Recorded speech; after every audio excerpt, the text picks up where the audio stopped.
क़िबले अव्वल बैतुल मुक़द्दस का क्या हाल, फ़लस्तीन की सरजमीन पर मुसलमानों की पोजीशन। हमसे ज्यादा इंटरनेट का इस्तेमाल आप करते हो, हमसे ज्यादा यूट्यूब फेसबुक इस्तेमाल आप करते हो।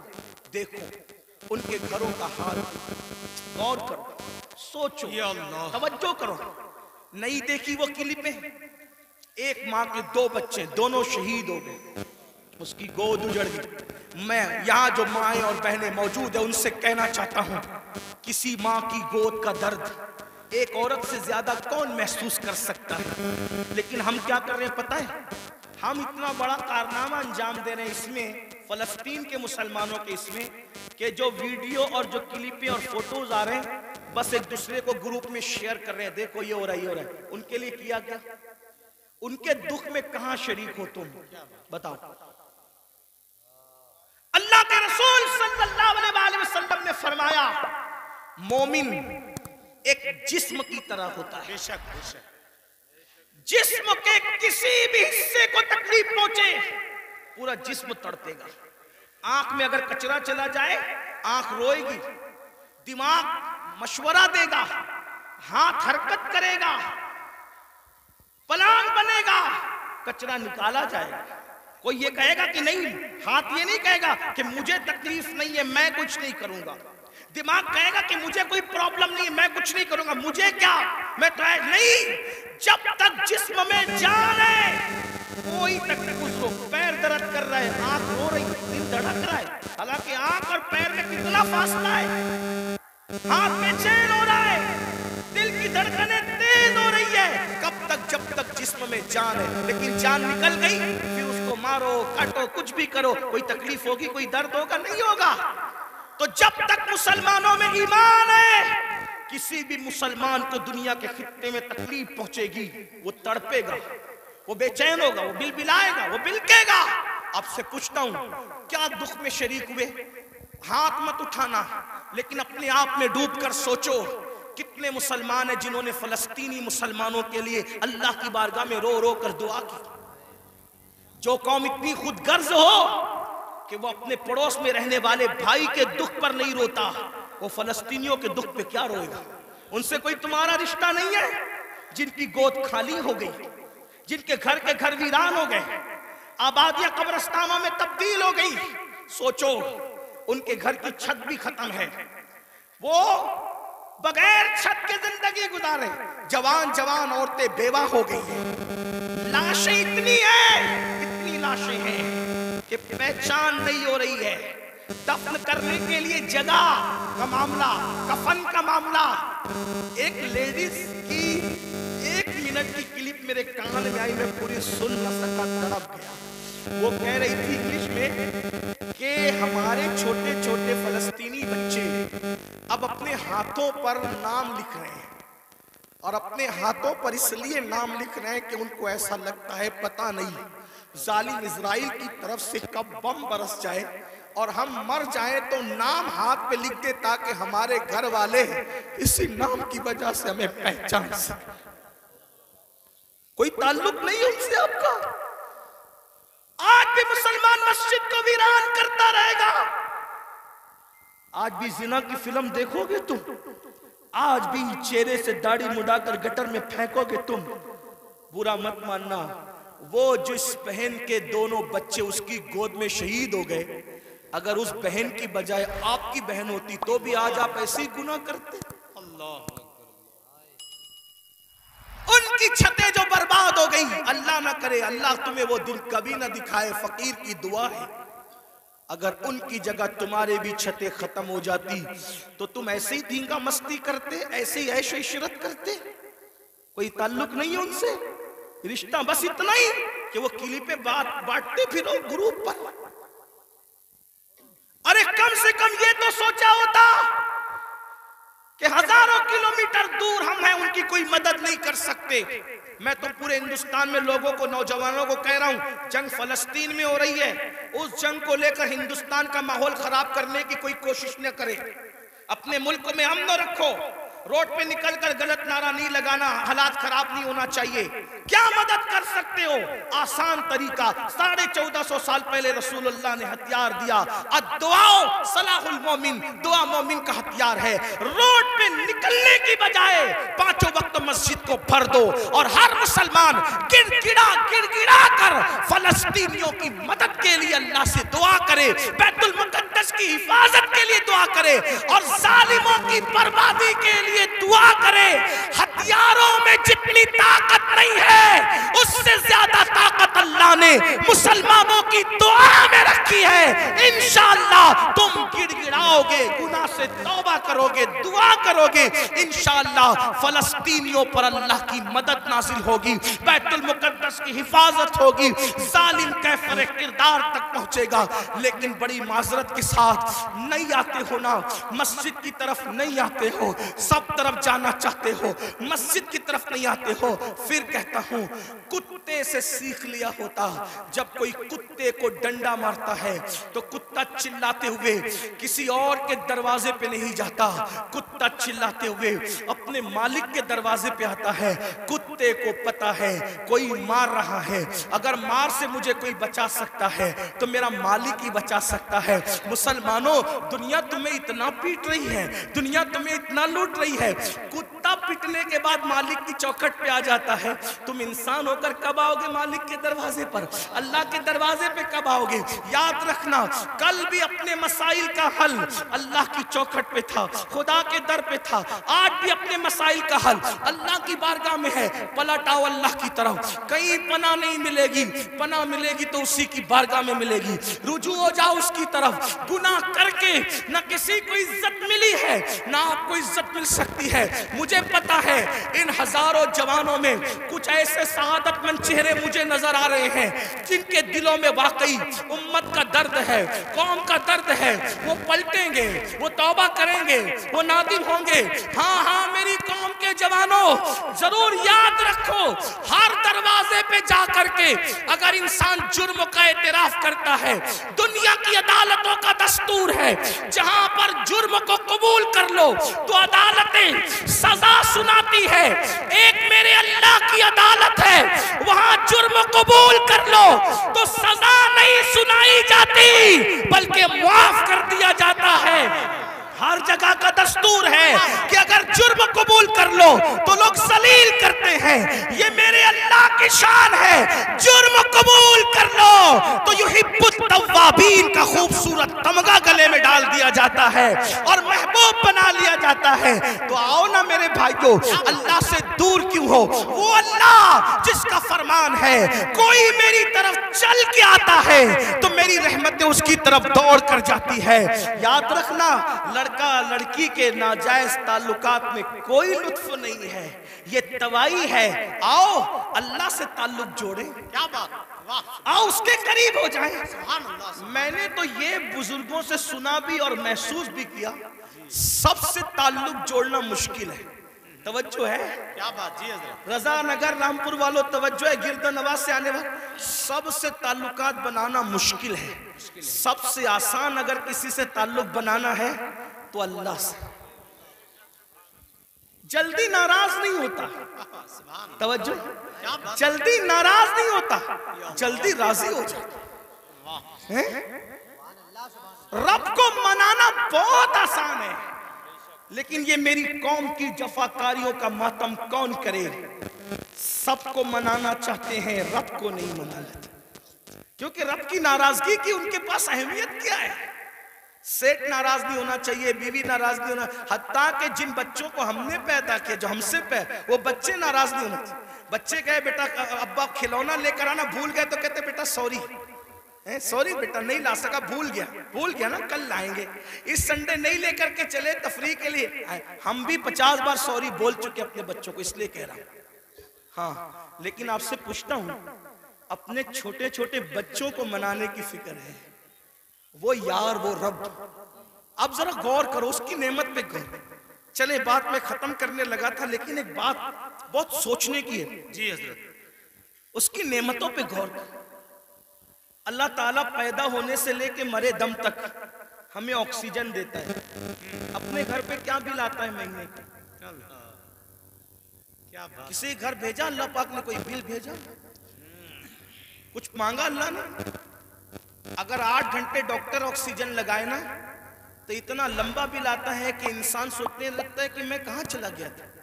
यही है ना जी। डॉक्टर ने 8 घंटे की ऑक्सीजन दी तो हजारों वसूल कर लिया, है ना, है ना।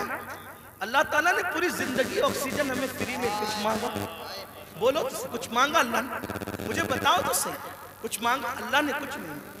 ये जमीन अल्लाह ने दी है चलने, आसमान का साहिबान। मेरे भाई जब सोते हो ना तो ये कीड़े मकोड़े हमारे नाक और कान में नहीं जाते। 99% लोगों के कान में कीड़े मकोड़े, हालांकि कीड़े की फितरत है कि जब सुराख देखेगा तो उसमें घुस जाएगा। क्यों नहीं जाते पता है? 60 फरिश्ते हर इंसान पर अल्लाह ने हिफाजत के लिए मुकर्रर कर रखा है। नाक और कान में कीड़े भी ना जाए मेरा अल्लाह बचाता है। सोचो तो सही, नहीं गौर करो। घर से निकलते हो ना अल्लाह का नाम लेकर, 2 फरिश्ते हिफाजत के लिए मुकर्रर करता है जब तक घर पर लौट नहीं जाते। माँ के सीने में दूध किसने पैदा किया? पैदा होने से पहले अल्लाह ने, और सीने में दूध पैदा करने के बाद माँ के दिल में ममता भी पैदा की कि इसको पिला। अगर अल्लाह नफरत पैदा करता तो दर्जनों औरतें ऐसी हैं जो अपने बच्चों को छोड़ के हॉस्पिटल में भाग गई। अगर हमारी माँ भी छोड़ के भाग गई होती तो इज्जत के साथ ऐसे बैठते यहाँ? तो उस माँ के दिल में किसने प्यार दिया? खुद सर्दी में हमारे पेशाब पे सोती रही और हमें गर्म बिस्तर पे सुलाया। किसने प्यार दिया उसके दिल में? अल्लाह ने। खड़े होने की ताकत किसने दी? जाओ लंगड़ों से पूछो पैर की कीमत क्या होती है, जाओ पूछो। जितनी बेवफाई करना है मेरे अल्लाह के साथ कर लो, एक दिन अल्लाह की अदालत है। अंधों से पूछो आंख की कीमत क्या होती है। अगर अल्लाह आंख छीन ले, अरबों खरबों रुपये भी दे करके तुम अखियारे नहीं हो सकते। उसी की दी हुई आंखों से उसी की नाफरमानी उसके नबी के दिल पे क्या गुजरती होगी? सोचो तो सही। जाकर के पूछो जबान की कीमत क्या होती है, जिसकी आवाज नहीं निकलती, जिसको मुंह नहीं है, इतनी सारी नेमतें लेकर बैठे हो, फिर उससे बेवफाई। इकबाल ने कहा था बुतों को तुझसे उम्मीद, बुतों से तुझको उम्मीदें, खुदा से नामी दी, मुझे बता तो सही और काफरी क्या है? कुफ्र किस चीज का नाम है? कहते हो अल्लाह ने हमें दिया क्या? मैंने कहा लगा कीमत आंख की, लगा कीमत कान की, लगा कीमत जबान की, लगा कीमत किडनियों की, लगा कीमत खून की। अरे जिनको डायलिसिस किया जाता है उनको कितने रुपये हर महीने खर्च करने होते हैं। मेरा अल्लाह रोजाना ताजा खून पैदा करता है। कुछ मांगता है इसके एवज में? कुछ नहीं मांगता, फिर भी उससे बेवफाई। कब तक इधर उधर भटकते रहोगे? मौत है। कब तक उससे जफा करोगे? मौत है। कब तक उसको नाराज करोगे? मौत है। मेरे भाइयों इतना सोचो, दुनिया में इतना दिया है, आखिरत में कितना देगा? वफादार तो बन के देख, वफादार तो बन के देख। सबके लिए रोए हो ना, कभी मेरे अल्लाह के लिए भी रो के देख। सबसे दोस्ती का हाथ बढ़ाया ना, कभी उसके भी दोस्ती का हाथ उससे भी बढ़ा के देखो। कभी उधर भी करीब आकर देखो। मैं पूरे यकीन से कह रहा हूं, जिस दिन तुम उसके हो जाओगे तुम्हें किसी की दुआ की जरूरत भी नहीं पड़ेगी।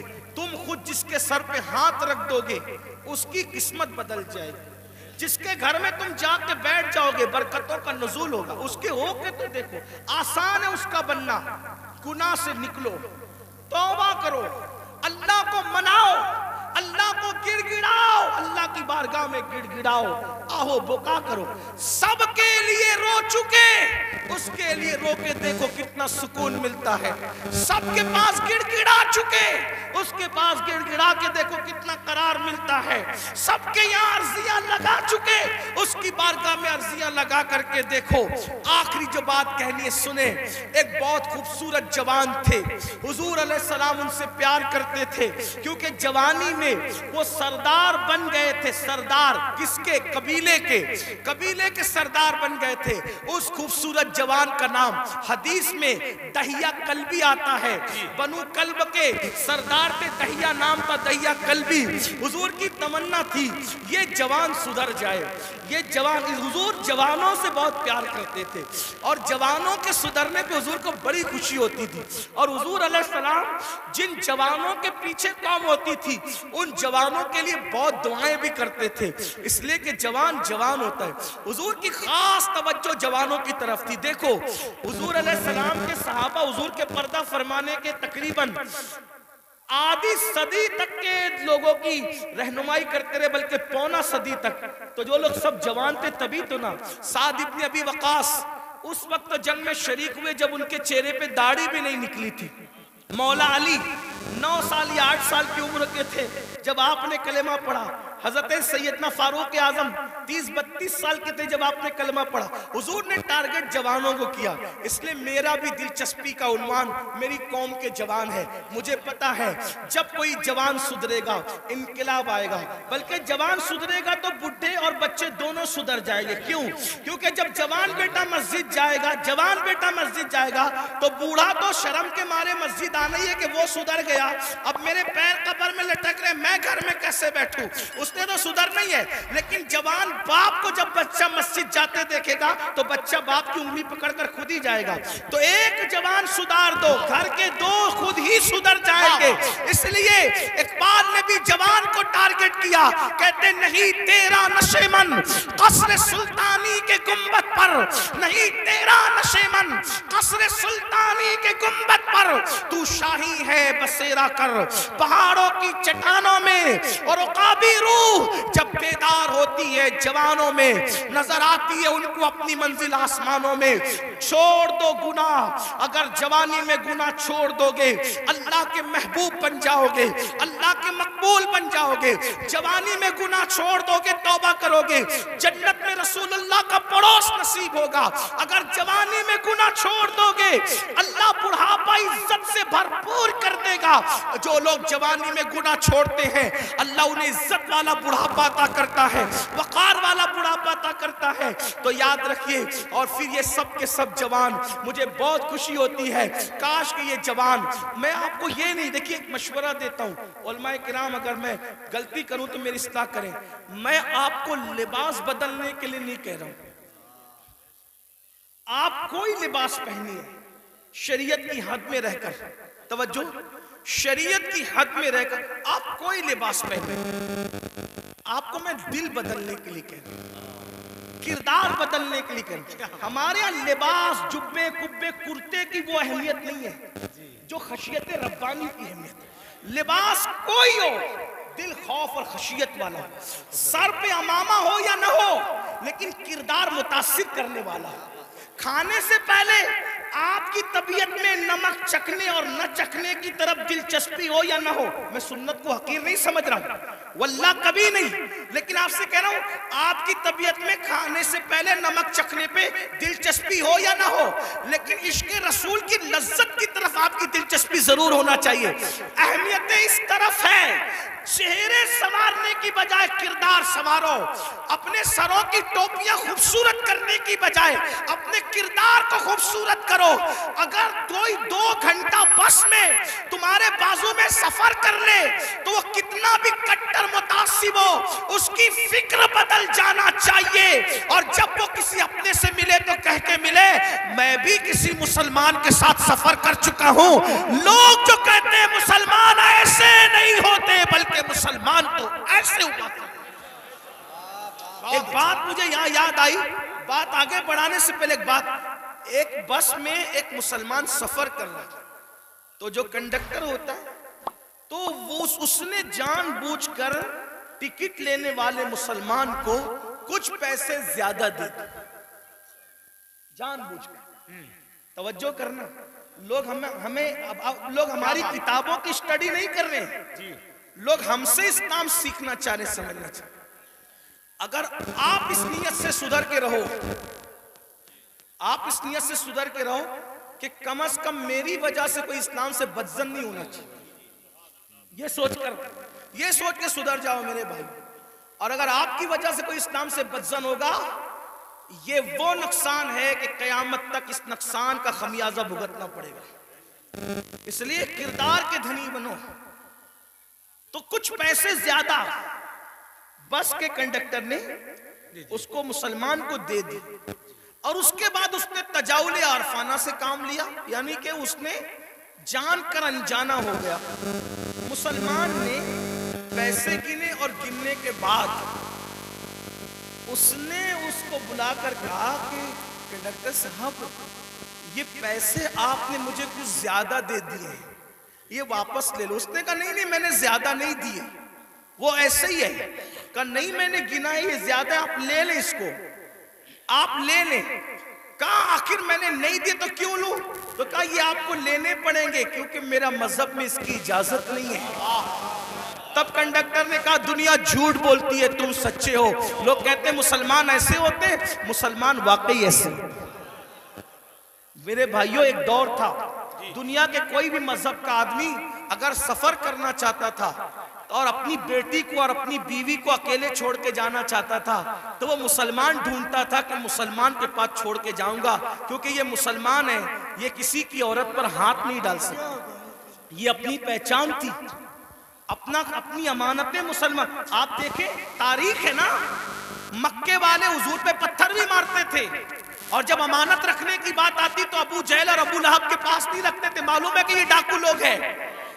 पत्थर जिसको मार रहे हैं उसी के पास अपनी अमानत रखने के लिए आ रहे हैं, क्योंकि जानते हैं कि ये मुहम्मदुर रसूलुल्लाह सादिक भी है, अमीन भी है, यहां से हमारी अमानत में खयानत नहीं हो सकती। और हुजूर ने क्या तारीखी तौर पर दुनिया के सामने साबित किया, हिजरत के लिए जा रहे हैं तो अमानतें लेके नहीं जा रहे हैं, अपने भाई की जान को खतरे की जगह पे सुला करके कहते अली सो जाना, सुबह उठ करके सबकी अमानतों को लौटाना, फिर आकर के हमसे मुलाकात करना।